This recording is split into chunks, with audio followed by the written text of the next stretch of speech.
সেভিয়ন সবাই কেমন আছেন? বর্তমানে আপনারা যে দৃশ্যটা দেখতে আছেন এটা হচ্ছে আমাদের শিলুয়া চা বাগান 18 নম্বর আলম কাকার পেশারি। আলম কাকার পেশারিতে বড় বড় মাছ ছাড়া হয়েছে এবং আজকে এই মাছগুলো ধরা হয়েছে। একটা মাছের ওজন হচ্ছে প্রায় 2 থেকে 2.5 কেজি। এখানে বিভিন্ন ধরনের মাছ ছাড়া হয়েছে।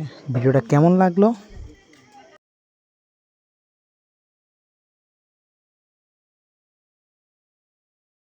এটা হচ্ছে আমাদের সেই 18 নম্বরের ভিউ, মানে এত সুন্দর ভিউ যা বলার মতো নাই। কিন্তু সেই নম্বরের ভিতরে সাইকেল থাওয়া, এই দেখেন।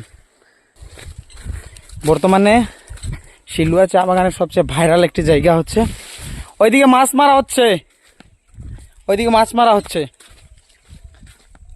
ভাইরাল জায়গা হচ্ছে এটা। মানে এখানে যে পরিবেশগুলো এত সুন্দর, এই দেখেন পিশারিটা, মানে কত জোস, মানে কত সুন্দর। আর এটা হচ্ছে আমার সাইকেল, এই দেখেন আমার শখের বাইক। মানে কত সুন্দর এটা দৃশ্য। এই তো